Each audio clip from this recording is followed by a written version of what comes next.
시민 여러분, 시청자 여러분 안녕하십니까? 대한민국 모든 약자 을들을 위한 방송 TV민생연구소 시작합니다. 오늘 또 국회 상황을 보니 우리 국민들께서 간절히 촉구하고 있는 어린이 안전 관련 법률들이나 유치원 투명성 관련 법률들이 통과가 안 되고 있더군요. 저희는 그런 상식적인 법은 통과를 늘 시작할 때 호소하면서 하기로 했는데 오늘 또 그 약속을 지킵니다. 꼭 통과됐으면 좋겠고요. 오늘 TV민생연구소 주제는 정말 인생의 고통, 그것이 또 민생고로 이어지는 이야기입니다. 난임으로 고통받는 분들 이야기 다 한두 번씩은 들어보셨을 텐데요. 두 가지 고통이 있다고 합니다. 언제 도대체 간제로라는데 임신이 되나. 근데 그 과정에서 또 엄청난 병원비와 육체적 고통까지. 아, 정말 안타까운 일입니다. 네. 간제를 원하는 분들한테는 또 임신이 안 되고, 정말 임신이 되지 말아야 될 경우는 또 임신이 돼가지고 그걸로 고통받는 거 보면 네. 저는 가끔 어렸을 때부터 참 인생이라는 게 너무나 알 수가 없구나. 네. 이런 어렸을 때부터 그런 고민을 해본 적이 있었던 네, 것 같아요. 그렇습니다. 예. 또 우리나라 이 출생률이 워낙 낮잖아요. 네. 그러다 보니까 이 해 갈수록 이 정부의 지원도 늘어나고는 있지만요. 아직 부족한 점이 많다고 합니다. 그래서 이 난임 시술로 이 어려움을 겪는 분들을 위한 오늘 얘기를 함께 나눠보려고 하는데요. 전문가 모셨습니다. 네, 산부인과 전문의 주창호 선생님 나오셨어요. 안녕하세요. 예, 안녕하세요. 선생님 고맙습니다. 선생님께서는 이제 딸 둘을 둔 아버지기도 하신데 그렇기 때문에 더더욱이나 이제 그 가족을 가지고 싶은데 못 가진 환자들 볼 때 더 안타까움이 있을 것 같은데 개념 정리 한번 하고 시작하죠, 원장님. 난임, 굉장히 임신이 어렵다 뭐 이런 느낌이 있는데 임신 불능하고 또 다른 거죠. 그러니까 난임하고 불능하고 이렇게 한번 정리 한번 해주실래요? 예. 과거에는 불임이라는 단어를 그렇죠, 썼었죠. 불임이란 말도 썼었죠. 근데 사실 의학적으로 다른 표현인 거는 아니고요. 과거에 불임이라는 단어 자체에 이제 부정적인 어감이 많이 있고 해서 예. 그걸 순화하는 표현으로 난임이라는 용어가 이제 어느 정도 정착이 된 것 같습니다. 네. 그래서 학계에서는 둘을 혼용해서 쓰고 있고요. 사실 정의하자면은 제일 잘못 알고 계시는 건 몇 가지 중에 하나가 난임은 검사로 난임이다 아니다 진단되는 경우가 일부 있지만 일반적으로는 임신 시도 기간이 충분한 경우에 난임이라고 합니다. 네. 그 얘기는 검사에서 원인이 안 나오는 경우가 흔히 있거든요. 네. 그래서 검사로 난임이다 아니다 진단하는 것보다는 임신 시도를 최소 1년 이상 피임을 안 했는데도 불구하고 임신이 된 적이 없다. 그런 경우에 난임으로 진단을 합니다. 아, 그러니까 그렇구나. 정상적인 이제 성관계도 있었는데도 안 되고 원하는데도 네. 그러니까 뭐 옛날에 중국 사례처럼 부부가 몇십 년간 손만 잡고 잔 게 아닌데도 임신이 안 되는 안타까운 경우죠. 예. 예. 저 그런데 이렇게 난임인 이유가 밝혀지지 않는 경우가 많다고 하니까 굉장히 답답하실 것 같아요. 저 그런데 실제로 이 난임 환자 수는 어느 정도 되나요? 엄청나게 늘고 있죠. 아, 그래요? 그래서 일단은 아마 그래프를 준비해 주신다고 했는데 네. 일단은 저희 우리나라에서 2004년부터 데이터를 쭉 모아본 경우가 있는데요. 네. 그때 일단 지금 채 20년이 안 된 기간에 2배 이상 늘어나고 있습니다. 정말 그러네요. 2004년에 비해서 지금 2배가량. 야, 이렇게 이 난임 환자 수가 정말 많이 늘어났네요. 네. 왜 늘어나는 걸까요, 원장님? 그 예를 들면 아토피, 환경질환 아토피가 막 늘어나는 거랑 이런 것도 다 비슷한 건가요? 비슷한 부분이 분명히 있을 것 같습니다. 사실 그쪽에 대해서는 이제 연구를 정확히 하기가 쉽지 않다 보니까 데이터가 제한적이라 네. 뭐 환경이라든지 식생활이라든지 생활습관 분명히 연관이 있을 것 같은데요. 네. 일단 눈에 딱 보이는 원인 중에 하나가 만혼이죠.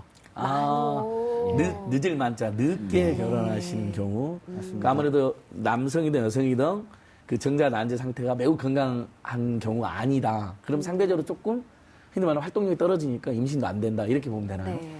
사실 신체 나이의 정점은 20대 초중반인 것 같습니다. 20대 초중반. 남성이나 여성이나 뭐 개인 차이가 많지만 그래서 보통 20대 중반 이후부터는 임신이랑 관련한 기능도 떨어지기 시작하거든요. 네. 뭐 과거에는 보통 대부분은 20대 늦어도 30대 초반까지는 임신 시도를 예. 했었는데 최근에 이제 30대 중반 이후에 이제 가정을 꾸리고 시도를 예. 그때부터 시작하시는 분들이 늘어나면서 이제 임신율이 떨어지는 것들을 볼 수 있는 것 같습니다. 네. 그게 많이 영향을 끼치네요. 그러니까 네. 예를 들면 제 주변에도 40대인데도 아직 그 비혼 또는 미혼인 분들이 꽤 있는 거 보니까 네, 맞아요. 그때 이제 늦게 결혼해도 좀 임신을 원해도 되지 않는 경우들이 잡히는 것 같은데 난임 치료 뭐 대체적으로 어떤 게 있을까요? 크게 이렇게 정리를 한번 해주신다면요. 뭐 이제는 여러분들께 많이 대중화가 돼서 알려져 있는 부분이 많이 있는데요.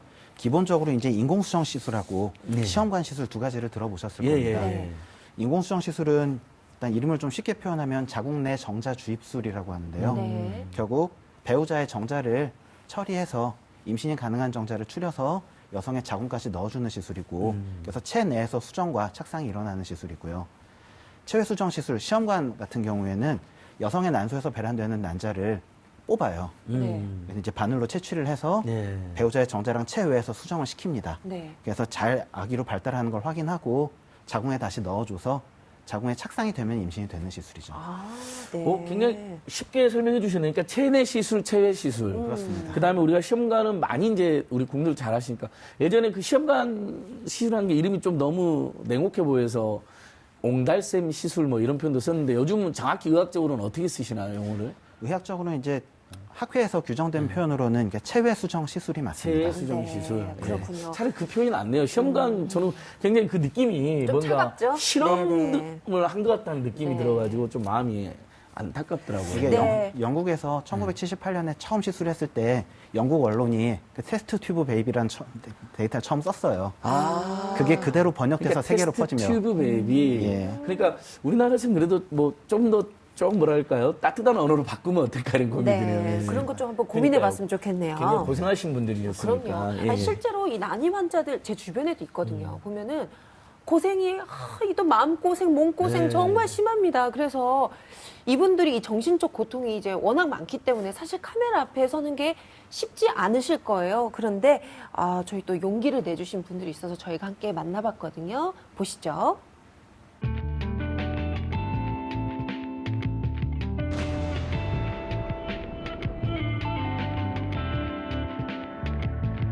난임이라고 알고서 시작하는 사람들은 거의 없을 거예요. 그렇게 결혼 전에는 애기가 안 생기니까 어디서 뭐 좋다더라 아니면 뭐 누구 연예인이 여기서 해서 뭐 성공을 했다더라 그러면서 그런 데서도 약을 지어 먹어봤는데도 그다음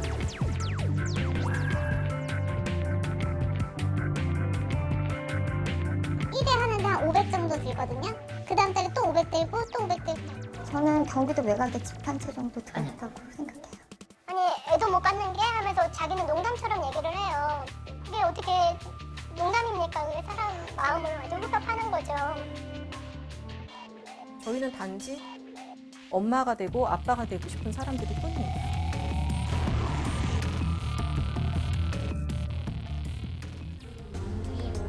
애기 안 낳을 사람들 마음 동의로 하지 말고 아이 낳겠다는 사람. 부모님 도움 없이 집안 마련하느라 작년에 늦게 결혼하게 되었습니다. 그래가지고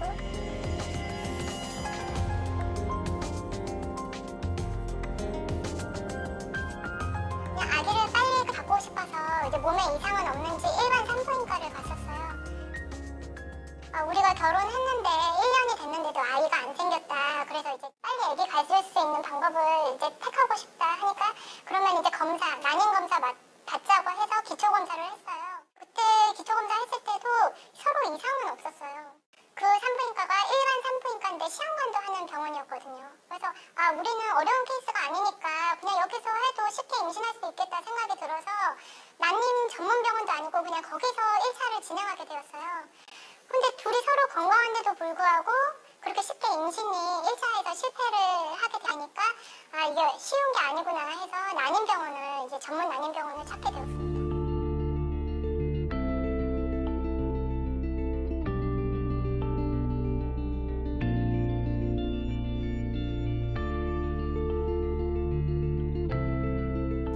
저도 한두 번 만에 성공할 줄 알았었어요. 시험관하기 3번까지 임신 수치를 1도 못 봤어요. 원인을 알 수가 없었어요. 모든 게 다 정상이고 나팔관도 잘 뚫려 있고 제 난소 나이도 32살로 젊게 나오고 원인 불명의 난임으로 이제 진단을 소견을 해주셨는데 저희가 유산을 3번 해야만 반복 착상 실패라는 검사를 할 수가 있어요. 그래서 3번 유산하고 나서야 이제 그 검사를 하게 됐더니 원인이 제 면역력이 너무 세서 배아를 이제 균으로 오해해서 공격하는 그런 면역력이 있다. 그래서 성공을 하기 위해서는 그 면역력을 좀 죽이는 그런 주사를 맞아야 된다고 처방을 내려주셨고요.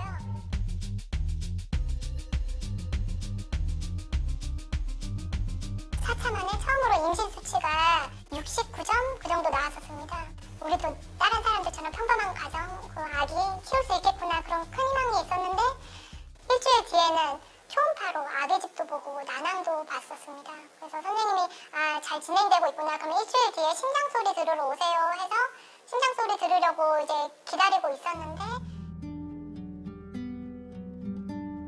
처음에는 아기 집이 괜찮았다가 하루하루 초음파 보니까 점점 쪼그라드는 거예요. 그러더니 아기 집이요. 변형이 왔다고 해요. 이제 심장 소리 들으러 병원 오라고 한 날 주치의를 만났는데 유산이라고 이제 판정을 내려주셨어요. 그때가 6주 2일 됐을 때였습니다.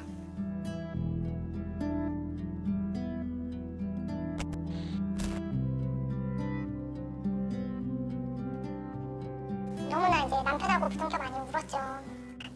제가 4차 만에 처음 두 줄도 보고 초음파도 보고 제가 이제 39년 만에 처음 본 사진이거든요. 앞으로 또 얼마나 더 시험관을 해야 이런 사진을 볼 수 있을지.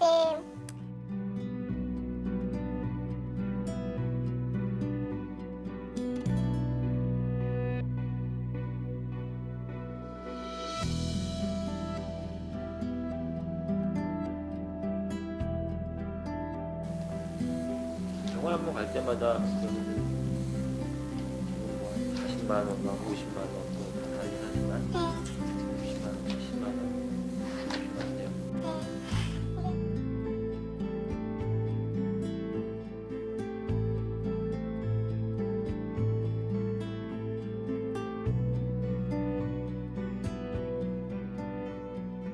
저도 이제 고민을 많이 해요.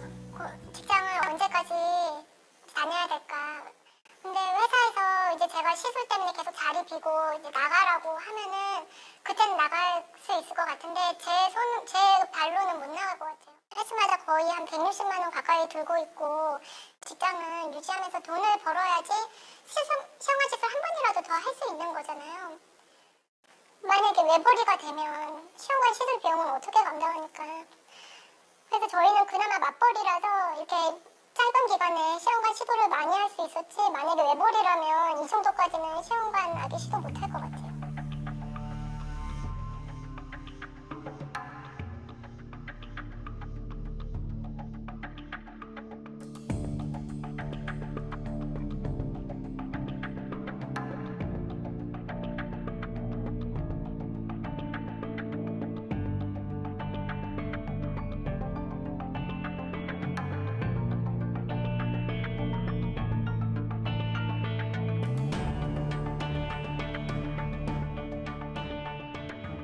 과배란 들어갈 때는 주사를 하루에 적게는 하나에서 2개 정도 자기가 직접 놔야 되고요.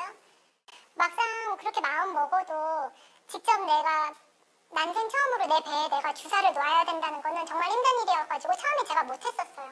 남편이 대신 배에 주사 놔주고 출근하고 그렇게 했는데 항상 남편이 놓아줄 수도 없는 거라서 2회차부터는 이제 받아들였어요. 남편 없을 때도 내가 해야 된다. 내가 해야만 이제 남포도 키우고 애기도 만들 수 있다. 그걸 이제 2차 때부터 받아들였기 때문에 그때는 이제 스스로 놓기 시작을 했어요.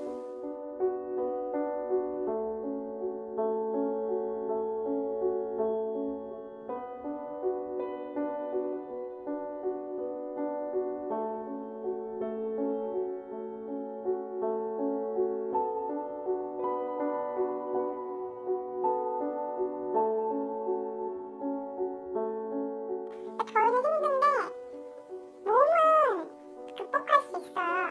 근데 그 돈과 주변에서 시선은 잘 극복이 안 돼요. 저희 노력으로 극복할 수 있는 게 아니거든요. 저희는 불임이 아니거든요. 저희가 항상 외치는 게 난임이에요. 임신하는 게 힘들 뿐이지 저희는 아이를 아예 못 갖는 몸이 아니거든요. 병원의 도움을 조금만 받으면 저희는 충분히 임신해서 출산까지 가서 엄마가 될 수 있는 사람들이고 아빠가 될 수 있는 사람들인데 늦을 뿐이지 불가능한 건 아니라고 생각을 하고요. 하는 사람들이 통상적인 용어가 불임이니까 굉장히 부정적인 시선으로 볼 수밖에 없고 저희에게 상처되는 말도 굉장히 많이 해요. 사람들이 하는 얘기들이 난임? 뭐야? 돈 없으면 니들 거지면 애 갚지 마. 뭐 이런 얘기도 있고 지들 애 키우는데 왜 나라가 보태줘야 돼? 저희도 세금 내는 국민이거든요. 난임으로 좀 그렇게 받아들여 주셨으면 좋겠고 저희를 너무 부정적인 시선으로만 바라보지 않아 주셨으면 좋겠어요.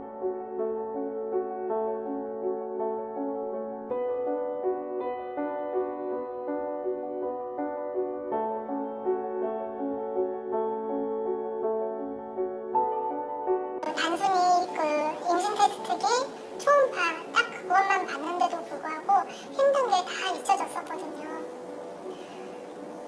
정말 그 남편 닮은 아이를 만날 수 있다면 정말 모든 거를 다 맛볼 수 있을 것 같아요.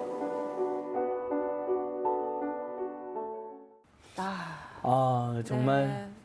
간절히 원하는데 왜 안 되는 것인지, 누구를 탓해야 되는 것인지 막 여러 가지 생각이 드는데, 특히 곽현님 저는 스스로 배에 네. 과배란 주사 놓는 거 사실 남자들은 상상도 못할 고통이고 개인 시술인 것 같은데요. 네. 저 헌혈 자주 하는 편인데 헌혈 하러 갈 때마다 여기 꼽는 것도 남이 이렇게 해주는 그 것도 순간의 그 고통이 맞아요. 싫어서 헌혈을 자주 하는 편이거든요. 제가 네. 많이 했는데 그때도 막 고통이 있는데 육체적 고통, 경제적 고통 몇 천만 원 네. 든다는 이야기도 나오는데 심리적인 스트레스.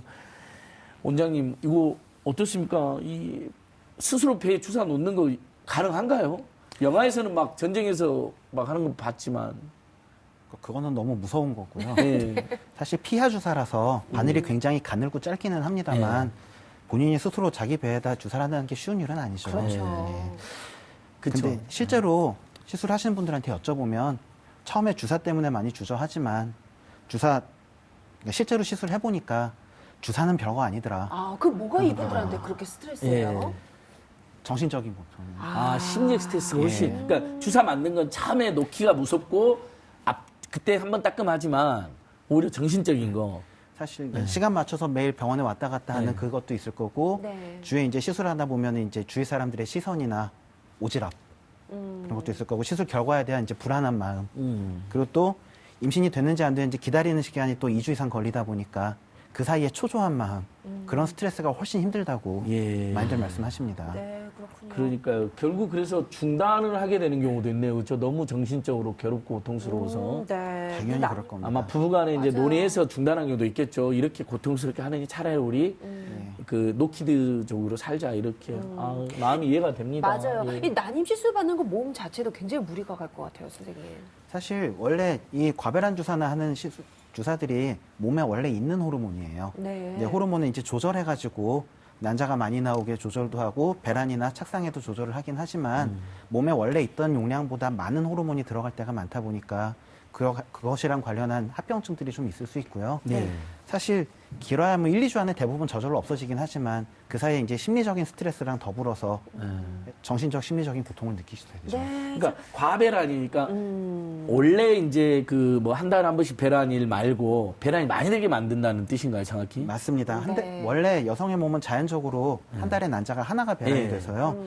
자연적으로 쌍둥이가 드물잖아요. 예. 그렇죠. 하지만 이제 시술할 땐 보통 인공수정 시술할 때는 한 번에 보통 서너 개 그리고 체외수정 시험관 시술할 땐 10개 이상 한꺼번에 많은 난자를 채취하려고 노력하고 그렇게 많이 채취됐을 때 시술 횟수가 좀 줄어들거든요. 네. 그러다 보니까 그 고생을 좀 짧게 하자는 의미에서 주사를 맞는 경우가 그래도 있어요. 한 번 할 때 그렇게 인공적으로 많은 난자를 채취한다는 게 사실 몸에 무리가 갈 수밖에 없을 것 같다는 생각도 그러니까 드는데요. 저는 여성의 네. 건강이 엄청 걱정됩니다. 맞아요. 예. 자, 이렇게 심리적, 육체적으로 고통을 갖고 있는 이런 난임 치료하는 부부들. 근데 이분들에게요, 또 다른 고통이 바로 경제적 고통이라고 합니다. 자, 그래서 그 부담을 줄여주기 위해서 정부가 지원책을 이렇게 여러 가지 준비를 해놨는데요. 이 어떤 지원을 하고 있는지 박철민 연구원이 깔끔하게 또 준비를 했다고 하는데요. 한번 불러볼게요. 박철민 연구원. 네.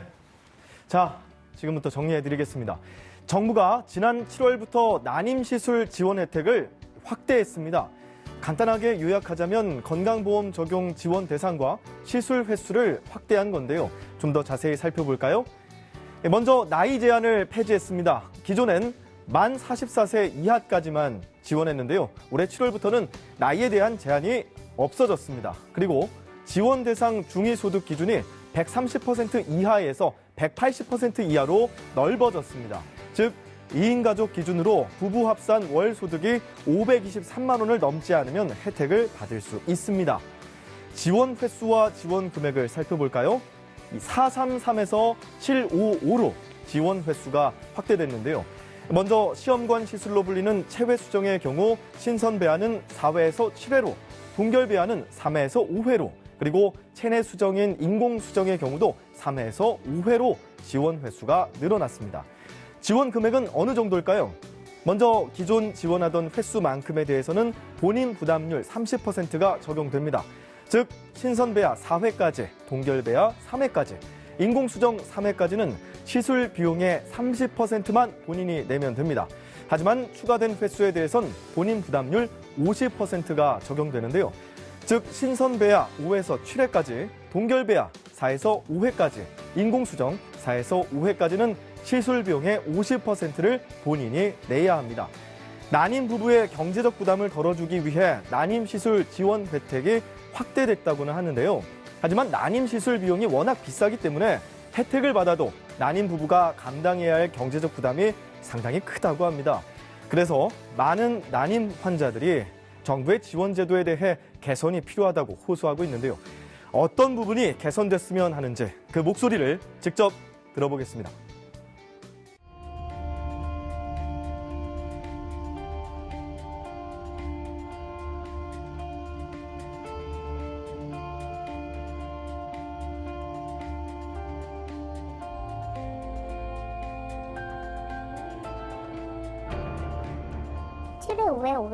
총 17회라는 숫자로 광고들을 많이 하지만 그 숫자를 다 쓰는 사람들이 거의 없어요. 그러니까 납혈관이 막혀 있다, 혹은 남편이 무정자증이어서 수술로만 정자를 채취할 수 있다라고 하면 인공수정은 불가하거든요.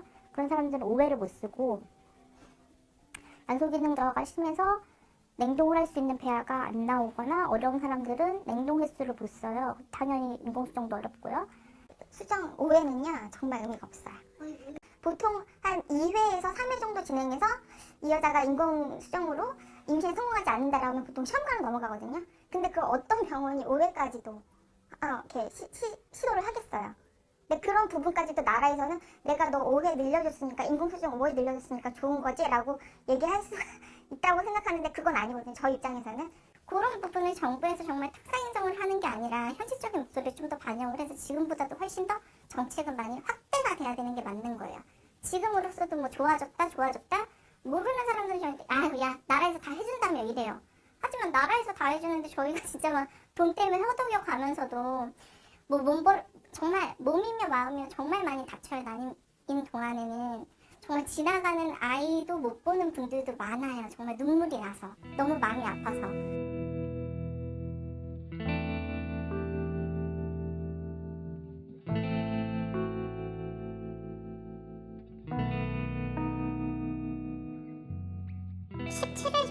제가 인공수정 5회는 못 쓰고요. 냉동 배아도 나와야지만 쓸 수 있기 때문에 거의 못 쓴다고 보는데 한 번은 썼어요, 냉동 배아. 그럼 제가 지금까지 시험관 4번을 했기 때문에 남은 건 3번입니다. 그러면 저는 앞으로 그 남은 3번 안에 성공을 해야 되는 거예요. 그래서 나라에서 그렇게 한바퀴처럼 신선 7회, 냉동 3회, 냉동 5회, 인공 5회 이렇게 나누지 말고 통틀어서 17회로 하거나 아니면 매년 4회씩 리셋되게 하거나 뭐 그런 쪽이 좋을 것 같습니다. 나라에서 정해준 그 횟수라는 거는 마치 그 안에 임신을 못하면 우리는 버려지는 것 듯한 그런 느낌이 들거든요.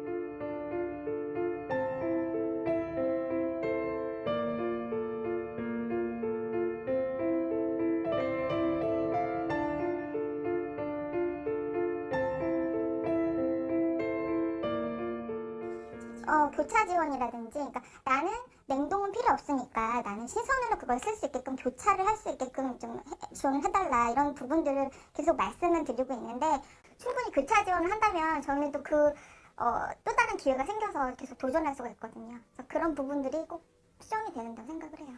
그러니까 실질적으로 정해진 부분을 어느 정도만 그러니까 수정만 하면 충분히 가능한 부분이거든요. 그런 부분만 조금 도와주시면은 최소한 돈 때문에 내가 포기하겠다, 내 첫 아이를 포기하겠다라는 사람이 줄어들 것이고, 또 그렇게 해서 아이가 나온다면 또 저출산을 좀 극복할 수 있는 그런 기회가 되지 않을까라는 생각이 들어요.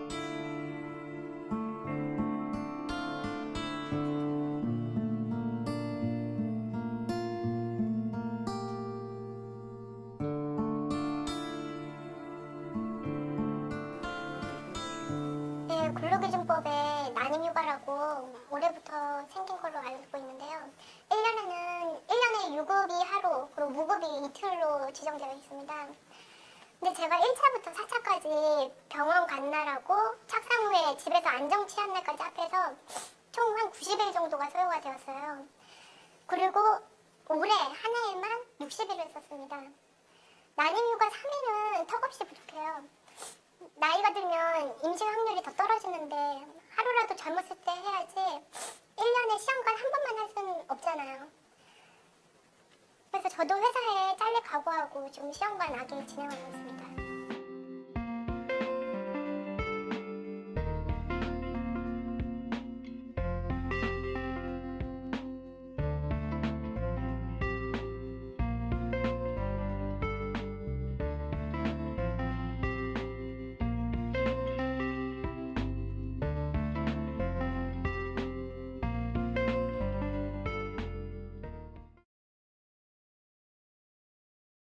예, 정말 네. 뭐 특히 이제 그 경제적 고통에다가 횟수 네. 제한 어쨌든 뭐 아까 433이 755로 늘어났다고는 하지만 네. 몇 천만 원이 들고 아무리 맞벌이 근데 맞벌이 하는데 특히 아내 같은 경우는 또 경제적 고통뿐만 아니라 육체적 고통까지 심리 고통까지 있으니까 근데 아까 그 이야기 일 그만두고 싶어도 한 번이라도 하려면 큰 돈이 들기 때문에 일을 그만둘 수도 없다. 근데 회사에서 또 쫓아낼까 봐 걱정된다. 뭐 정말 복합적인 스트레스가 있는 것 같은데요. 일단 원장님 뭐 문재인 케어도 있고 그러니까 아니 저출생 국가에서 출산율이 지금 우리 제한 수준이라고 막 이야기하는데 횟수 제한은 없애면 안 되나요? 저는 이 부분은 제일 먼저 우리가 할 수 있을까 사회적 합의가 될 것 같은데요. 그거는 뭐 제가 뭐 된다 안 된다 말씀드릴 네. 수 있는 부분은 아닌데. 그러니까 제 의견은 그런데 네. 원장님 네. 물론 그러니까 신체적인 문제도 있고 경제적인 문제도 있는 건 맞는 것 같습니다. 저희 시술하러 오시는 분들 보면 이제 시험관 시술하고 나면 회복하는데 또 1, 2개월 이상 필요할 때도 있거든요. 그동안에 아르바이트 하시는 분들이 있어요. 한 푼이라도 더 벌어야 예, 돼요. 시술비용 때문에. 그래서 이제 준비되면 다시 오시고 그런 분들도 실제로 많이 봅니다. 아, 네. 지금 사실 아까 잘 발표해 주셨지만 지금 우리나라 난임 부부 지원 정책이 이제 작년 보험이 된 지 이제 채 2년밖에 안 됐지만 그 전부터 지원 제도가 있었거든요. 네. 그런 거를 생각하면 계속 발전해 오고 있는 과정인 거는 맞고 지금도 외국이랑 비교해 보면은 떨어지는 지원은 아니긴 해요. 네. 그래서 거의 뭐 최고 수준이라고 저도 예. 알고 있는데요. 예. 뭐 우리나라 출산율도 세계 최고 수준으로 떨어져 있지 않습니까? 맞아요. 그렇죠. 그래서 그거를 감안한다면 결국은 사회적 합의가 제일 필요하겠지만 뭐 전향적인 검토도 있어야 되지 않을까 네. 하는 원장님 개인적인 그건 의견입니다. 어때요? 아까 그 지적도 있었는데 실패한 경우는 횟수에서 빼주는 거. 그러니까 성공한 경우는 모르겠는데 그 뭐죠? 난자 채취는 됐으나 수정이 실패했다든지 뭐 비정상 난자 뭐 아까 그런 지적도 있었잖아요. 이 경우는 횟수에서 빼줄 수 있는 거 아닌가요? 제가 잠깐만 설명해 드리면요. 그러니까요. 아까 말한 인공수정, 자궁 내 정자 네. 주입하는 체내 수정하는 시술 같은 경우에는 상태가 비교적 좋은 분들이 할 수 있는 시술이에요. 네. 그러다 보니까 요건 시술 못하는 분들도 많이 있고 또 하나 체외 수정 시험관 시술 같은 경우에는 시술이 2번이죠. 예. 난소에서 난자를 채취하는 과정이 있고 예. 걔를 시험관에서 수정시켜서 잘 자라는 애를 자궁에 넣어주는 배아 이식하는 시술이 있죠. 네. 근데 상태가 별로 안 좋은 경우 중에서는 난자 채취는 됐는데 수정이 안 된다든지 네. 아니면은 수정됐다가 비정상으로 자라서 잘 못 쓰게 된다든지 네. 아니면 자궁 상태가 뭐가 안 좋다든지 그래서 이식을 못하고 그냥 끝나는 경우들이 있거든요. 네. 그런 경우는 그분 같은 경우는 개인적으로는 나는 시험관 시술을 어떻게 보면 임신 시술을 해보지도 못하고 끝났지만 그렇죠. 그러니까 시술 횟수는 한 번 소진됐다. 그런 이제 아쉬운 마음이 드는 거죠.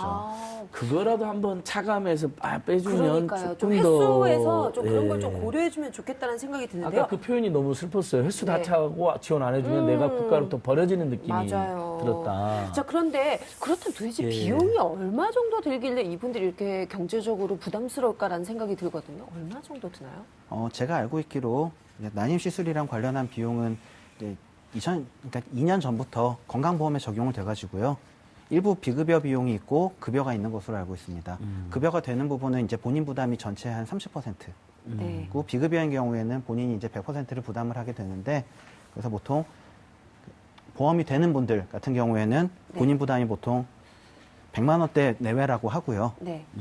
보험이 안 되는 경우에는 보통 한 400만 원대라고 하는데 이게 문제가 개인 차이가 굉장히 큽니다. 아, 그래요. 특히나 어려운 분들, 네. 고차수인 분들일수록 다른 추가적인 문제가 있는 분들이 네. 많이 있어서 아, 네. 추가적인 처치를 하고 시술을 하다 보면 비용은 기하급수적으로 올라가죠. 아, 네. 그러니까 지금 보니까 그- 1년에 네. 보통 3, 4회 시술을 해서 보통 이제 1년에 1,000만 원 정도 지원을 못 받으면 3천만 원 정도를 받는다고 하는데, 그런데 선생님께서 말씀해 주신 대로 아까 보니까 저희 VCR에도 봤잖아요. 뭐 약 같은 것도 엄청 드시고 뭐 추가적으로 또 뭐 시술을 더 할 수도 있는 거고, 이런 거 따지면 돈이 또 기하급수적으로 또 느는 것 같아요. 그래서 자. 보통 이렇게 임신된 예. 애기들 가지고 태명을 뭐 2천이니 3천이니 그렇게 부르시는 아이고. 친구들도 친구들이 이제- 많이 봤습니다. 네. 저기 아이고. 그건 웃어야 되나요, 울어야 되나요? 그러니까요. 웃을 수만 없는 정말 태명이네요. 우픈 현실이죠. 네네. 근데 아무튼 지원 못 받으면 2~3천만 원이다. 음. 아, 1년에 이건 엄청난 비용이 들고, 신선배아인 경우에 건강보험 미종되면 많이 드는 경우는 600만 원도 든다고 나오네요. 정말로 신선배하고 개인 차이가 동결배아가 좀 차이, 그 약간만 설명 한번 해주실래요? 말씀드리면은 네. 아까 제가 시험관 시술 예. 체외 수정을 할 때는 난소에서 난자를 채취하는데 그렇죠, 예. 한꺼번에 많은 난자를 채취하고 싶어서 과배란 주사라는 걸 써서 네. 10개 이상의 난자를 채취하고 싶어 한다고 말씀드렸습니다. 네. 그중에서 수정돼서 자궁에 넣으려고 보니까 임신이 될 만한 배아가 좀 여러 개 있잖아요, 만약에.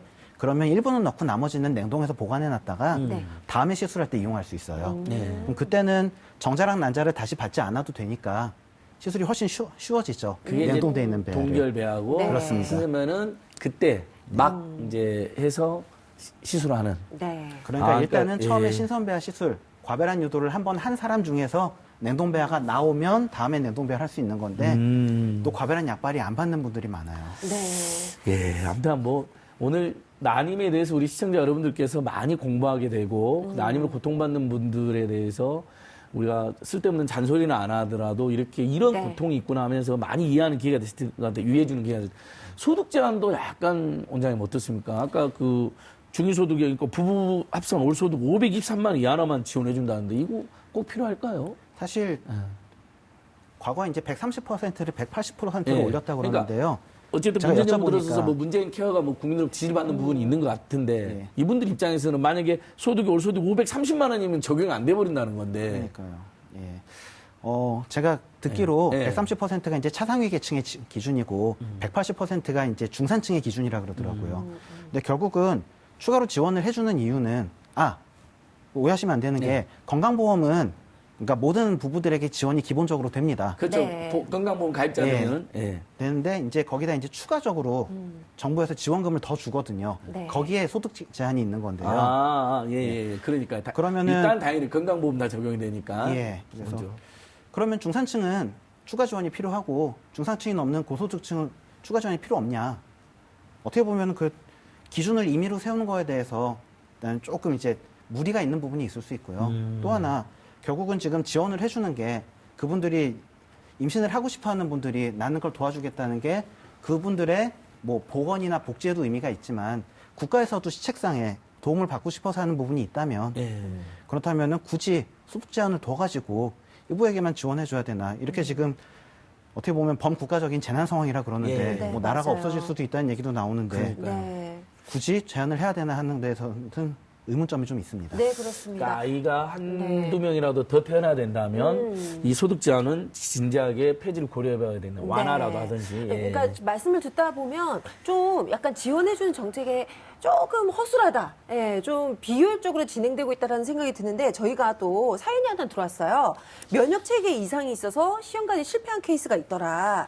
그래서 어떤 약품을 사용하면 효과를 볼 수 있는데 이게 제한적으로 사용돼서 좀 그러니까 더 이렇게 난입 시술하는데 힘들었다라는 얘기가 있는데 방법이 있는데 또 몇 번 유산을 해야지 그 약품을 쓸 수 있게끔 이렇게 해주는 좀 안타까운 사연이 있던데 이런 건 좀 해결할 수 있는 방법이 없을까요?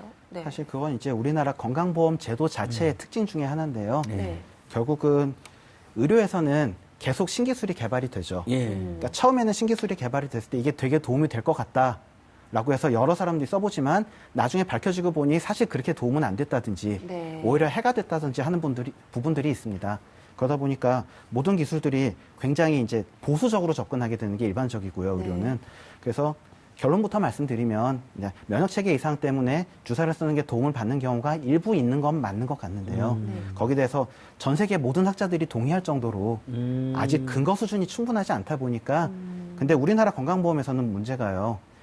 그러니까 그렇게 근거 수준이 충분하지 않은 경우에 의사하고 환자하고 그래도 이건 충분하지 않은 게 한번 해보겠습니까? 그럼 본인이 해보겠다라고 해서 시술하는 것도 일단은 불허하고 있어요. 아, 그래요. 그러니까 건강보험 미적용하는 거 적용을 안 하는 것뿐만 아니라 예. 일단 그 사실은 건강보험 허가된 시술이 아니기 때문에 그렇습니다. 그것은 불허라는 거잖아요. 의료법이라든지 건강보험 예. 상태에서 뭐 그 일면 이해가 되면서도 한편으로는 논란이 충분히 있겠네요, 그렇죠? 네. 어떻게 보면 이제 무분별한 뭐 예. 시술이나 치료들이 그러니까요. 난립하는 걸 막는 장점이 있겠지만 이렇게 안타까운 부분이 있을 수 있는 거죠. 네, 그러네요. 원장님 뭐 너무 진짜 오늘 내내 마음이 무거운데요. 제가 많은 사직 이슈를 다루는데 오늘 특히 저도 무겁습니다. 이 난임을 겪고 있는 부분은 얼마나 고통스럽겠습니까? 네. 혹시 난임 예방법 뭐 이런 게 있을 수 있을까요? 네, 예방법과 아니면 난임을 함께, 좀 네. 줄여나가는 그렇죠. 그리고 부부가 마지막으로 뭐, 저희 난임 치료하시는 네. 분들께 희망의 메시지까지 그러니까요. 같이 좀 부탁드리겠습니다. 예방법이나 뭐 정책 네. 개선 필요한 부분이라든지. 일단 요 두 가지를 뭐 각각 말씀을 드릴 네. 수 있겠는데요. 일단은 말씀드린 것처럼 난임을 개인의 건강의 문제나 아니면 복지의 문제로 접근하느냐 아니면 국가 시책으로 접근하냐에 따라서 해법이 좀 달라질 수 있을 것 같습니다. 그래서 개인의 문제인지 아니면 사회적인 합의를 통해서 더 많은 지원을 통해서 우리 사회가 궁극적으로 유지되는데 보탬을 받을 수 있을지 거기에 대해서는 결국은 국민 모두의 이해와 목소리가 필요할 것 같고요. 네. 현재 지원이 충분히 되고 있다고 볼 수도 있지만 어떻게 보면은 저출산 기조는 더 심해지고 있으니까 그에 어떻게 보면 좀 선도적으로 발맞춰서 좀 적극적으로는 지원을 해줄 수 있는 것도 생각해 볼 만합니다. 네. 현재 보면은 암이나 중증 질환 환자들은 건강보험 적용될 때 본인 부담금을 보통 5% 10% 그렇게 내요. 근데 나머지 진료는 보통 30% 40% 그렇게 내거든요. 임산부는 보통 5% 10% 그렇게 냅니다. 네. 임산부가 중증이라서 그렇다기보다는 일부 이제 정책적인 의미가 있는 거라면 그렇죠. 예. 임신을 하고 싶어하는 부부들에게도 마찬가지 기준을 적용해 줄 수 있지 않을까. 얼마 전에 제가 뉴스 보니까 이제 조산아기들 본인 부담분 10%였는데 5%로 또 줄인다 그러더라고요. 예. 그런 쪽으로 난임 부부들에 있어서도 더 좋은 지원을 해줄 수 지금 있으면 30%에서 50%나 본인 부담하니까 예. 줄이자. 네. 예, 예. 자, 지금 우리나라가 아주 심각한 정말 유례 없는 이런 저출생 국가로 지금 저희가 얘기가 되고 있는데요. 이럴 때 정말 아이를 갖고 싶어하는 분들에게 적극적인 치료와 지원을 해주는 게 어떨까라는 오늘 생각을 한번 해봤습니다. 네, 산부인과 전문의 주창호 선생님이셨습니다. 오늘 감사합니다. 선생님 고맙습니다. 감사합니다.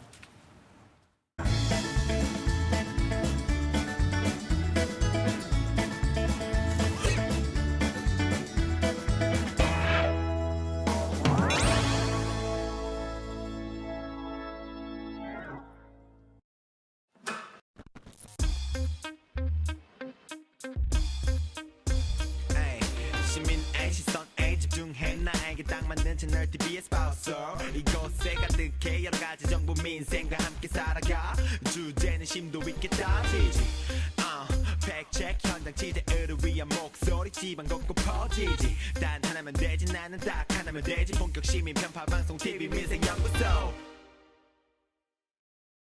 지갑이 두둑해지는 민생 꿀팁 시간입니다. 자, 이 시간을 위해서 이인철 참종경제연구소 소장님 나오셨어요. 안녕하세요. 네, 안녕하세요. 선생님 항상 고맙습니다. 네. 분양가 상한제 저번에도 한번 다뤘었는데요. 그때 너무 세분화되어 있고 뭐 형평성도 안 맞다 뭐 이것 때문에 이제 지적이 있었는데 그러면 지금 그럼에도 불구하고 지금 집값은 안 잡혔다. 종부세가 좀 올라갔어도 안 잡혔다. 이제 이런 지적 있잖아요. 그렇습니다. 분양가 상한제 대상 지역 확대하나요? 지금 논의되고 있나요? 맞습니다.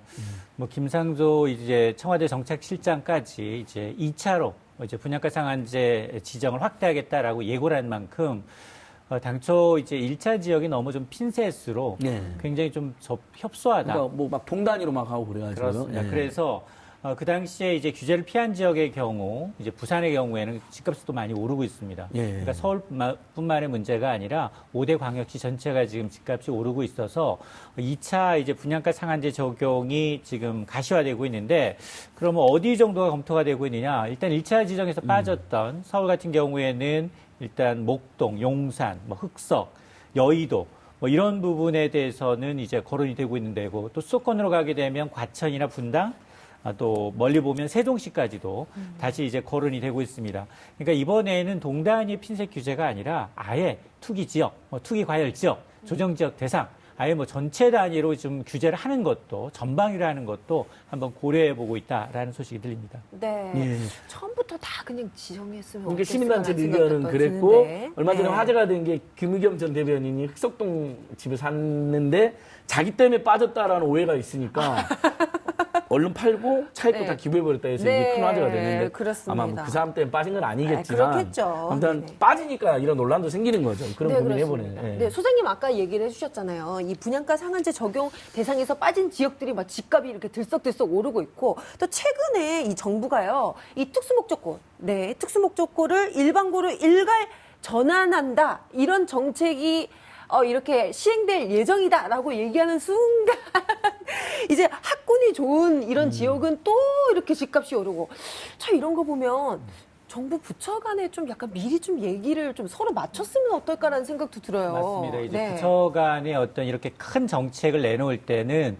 서로 조율이 좀 필요한데 집값을 잡겠다고 정부가 분양가 상한제를 발표했는데 교육부는 그 이튿날 바로 이제 자사고 폐지를 언급하다 보니까 네. 말씀하신 것처럼 우리나라는 맹모 삼천지교입니다. 맞아요. 교육이 부동산과 굉장히 밀접한 관계가 그렇죠. 있습니다. 예. 그러니까 교육 1번지라고 하는 뭐 대치동 1번가, 목동 굉장히 학군 수요가 많은 데인데 그 지역은 집값을 매매하기엔 너무 집값이 뛰어버렸어요. 네. 그러다 보니까 전세가까지 들썩이고 있거든요. 전세 가격 지난달 상승세를 보니까 4년 4개월 만에 가장 큰 폭으로 올랐어요. 예. 그러다 보니까 지금 그 정부가 발표했던 이 분양가 상한제 이후에 특히나 이제 이 자사고나 특목고 같은 걸 폐지하고 그리고 이제 정시를 확대하겠다라는 취지는 굉장히 좋지만 교육적인 목적이 또 이외로 부동산에 또 부작용을 낳고 있기 때문에 이들에 대한 어떤 조율은 앞으로 이제 계속해서 정책이 나올 텐데 좀 필요한 상황입니다. 참 아쉽네요. 아무튼 맞아요. 분양가 상한제 문제나 집값 문제는 저희 계속 다루는 걸 하고요. 상황에 따라서. 근데 이제 소장님 이거 하나 꼭 여쭤보고 싶어요. 그 한국은행이 기준금리 내렸을 때 많은 사실 이제 가계부채 1,500제 시달리고 있는 우리 국민들 입장에서는 아이고 이제 담보대출 금리든 비담보대출 금리든 좀 줄어들겠구나 맞아요. 했는데 일부 보도 보니까 금리가 오히려 올라갔다면서요. 어떻게 이럴 맞습니다. 수가 있나요? 그러니까요. 은행 찾으신 분들 아마 깜짝 놀라실 네. 겁니다. 아니, 한국은행이 6월에도 금리를 내리고 10월에도 네. 금리 두 차례나 내렸는데 대출 창구를 찾아가 보니까 오히려 금리는 0.5%포인트 가까이 더 올랐다는 겁니다. 네. 이유가 크게 세 가지예요. 일단 주택담보대출 기준이 되는 게 은행에서 발행한 채권, 은행채라고 합니다. 네. 5년짜리 은행 채권 금리가 가파르게 오르고 있습니다. 아. 그리고 두 번째가 사실은 이것도 문제인데요. 은행별로 대출 한도가 다 찼어요. 네. 정부가 지금 가이드라인을 준 경제성장률의 2배 이상은 초과하지 말아라라고 하는 대출 총액이 지난해에 비해서 10월까지 벌써 5% 이상을 차왔다는 겁니다. 네. 그러다 보니까 은행 입장에서 보면 가계대출을 줄이기 위해서 그동안 가산금리로 인하를 좀 해줬는데 그 인하폭을 줄이고 있어요. 자, 그러다 보니까 오히려 이제 은행 대출, 주택담보대출 금리, 특히나 이제 고정형의 경우에는 적게는 0.3%, 많게는 0.5%까지 이제 오른 상황입니다. 이런 것들이 사실은 미국과도 연관이 있습니다. 미국도 금리 동결 기조로 가져가겠다라고 하니까 시장 금리가 오름세로 전환하고 있거든요. 따라서 우리도 아마 상당 기간 금리는 좀 오를 가능성이 높습니다. 근데 이것은 좀 어떻습니까? 소장님 보시기에 경제평론가로서 분명히 기준금리가 떨어지고 그럼 흔히 말하는 뭐 대출금리의 기준인 자금 조달금리, 코픽스 금리도 떨어졌을 것 같은데. 변동금리는 근데, 한 예. 달에 한 번이니까 떨어지고 있어요. 예. 아, 그럼 이제 고정금리가 고정형. 올라간 건가요? 요 현상은 어떻게 자연스러운 거 아니면 은행들이 약간 꼼수를 썼다고 볼 수 그러니까 있나요? 은행의 경우에는 가능한 한 이제 정부가 갖춘 가이드라인을 준수하는 것처럼 보이지만 절대적으로 예대율을 줄이지를 않아요. 그러면 대출 금리가 올라갔으면 그만큼 예금 금리를 올려줘야 되는데 예금 금리는 예전 그대로예요. 그러니까요. 그러다 보니까 이제 은행의 수익은 굉장히 높아지고 있지만 오히려 대출 받거나 예금하시는 분들이 힘들어지고 있거든요. 네. 맞습니다. 이 부분에 대한 감독이 필요한 그러니까 겁니다. 소장님 지금 맞는 게 심지어 예금 금리는 저도 얼마 전에 시집 가봤더니 적금 금리가 떨어졌더라고요. 맞아요. 그러니까 금리는 예금 금리는 얼른 떨어뜨리고 예적금 금리는 맞아요. 기준금리 떨어졌다고. 아, 저 이런 거 속상해요. 이건 네. 소장님과 함께 제가 큐타를 한번 해야겠는데 네, 지적을 큐탄 한번 한번 해야지. 해야 예대 마진 됩니다. 너무 네. 폭리차지 마라. 아, 참. 그다음에 젊은 세대들이 이제 아파트 구입에 이제 어쨌든 관심이 많아졌는데 최근에 주담대 어렵다고 이제 아까 말씀하셨는데 그건 진짜 맞습니다. 그 신용도가 낮아서 그런 건 아니고 맞습니다. 총량이 다 가서 그런 거예요? 맞습니다. 이제 정부가 제시했던 게 지난해보다 올해 이제 주택담보대출의 경우에는 은행권의 경우에는 한 5% 증가율을 더 초과하지 말아라라고 했는데 10월까지 성적이 이미 주요 시중은행이 5%를 넘어섰고요. 일부는 6%까지 진입을 한 겁니다. 그러니까 12월, 11월 이 경우에는 주택담보대출 은행권에서 받기는 굉장히 어렵습니다. 근데 내년에도 어려워져요. 왜냐하면 은행의 신예대율을 맞춰야 되는데 은행권이 준 가이드라인은 뭐냐? 가능하면 이 기업의 대출을 많이 해주지 가계 대출은 총량은 좀 줄이자라는 거예요. 가계부채가 너무 급증했기 맞습니다. 때문에 그죠? 그러다 보니까 이게 이제 금리도 오름세인데다가 대출 문턱도 높아지고 있기 때문에 은행권이 점점점 이제 자기의 예대 마진을 확대하기 위해서 손쉽게 신용도가 좋은 쪽으로만 그리고 예금 금리는 구태에 올리지도 않아도 되는 그런 현상이 나타나고 있는 겁니다. 네. 그 부분에 대한 대책을 마지막으로 혹시 짧게라도 지적해 주신다면요, 선생님. 만에 하나 이렇게 예대율이 많이 이제 적정 수준 이상 2% 이상을 넘어갈 경우에는 그거는 이제 제재를 좀 가하고 대출뿐만이 아니라 이런 데에 대해서는 다시 이제 그 일정 부분 자금을 좀 은행에서 본 수익의 일정 부분을 이제 기금으로 좀 모아서 이런 좀 무주택자라든가 서민이라든가 청년들. 아니면 그렇습니다. 이런 이제 굉장히 어려우신 분들, 이 다중주택자들이라든가 이분들한테 좀 돌아갈 수 있도록 이 배려를 좀 할 필요는 있어 보입니다. 네. 그러니까 예대 마진이 최근에 사상 최대 5년 동안 가장 최대로 뭐 아까 이제 2%대로 2%당 넘으면 안 된다는데 2.34%까지 벌어졌잖아요. 예대 네. 마진이. 아무튼 은행권이 서민도 힘든데 청년들 서민도 힘든데 좀 뭔가 좀 깊은 성찰이 필요한 거 아닌가 다시 한번 네. 호소드려 봅니다. 네, 그렇습니다. 자, 지금까지 지갑 두둑해지는 민생 꿀팁 참 좋은 경제연구소 이인철 소장님과 함께했습니다. 감사합니다. 고맙습니다, 소장님. 네. TV 민생연구소 네. 오늘 또 조금 오버하면서 저희가 이인철 소장 말씀 더 들어봤는데 그래도 아쉽죠, 여러분. 저는 네. 이인철 소장이랑 한번 50분 내내 한번 방송 보는 게 꿈인데 언젠가 네, 한번 꼭 그러니까요. 특집으로 연말에 서민경제 특집했으면 좋겠는데 오늘 제가 준비한 방송은 여기까지고요. 네. 특히 난임으로 고통받는 우리 부부들 어떻게든 저희들이 계속 모니터링하면서 작은 힘이라도 될 수 있도록 정책 개선을 계속 호소하도록 하겠습니다. 네. 예. TV 민생연구소 준비한 내용은 여기까지고요. 저희는 내일 저녁 6시에 다시 찾아뵙겠습니다. 여기는 TV 민생연구소입니다. 감사합니다. 내일 6시에 뵙겠습니다.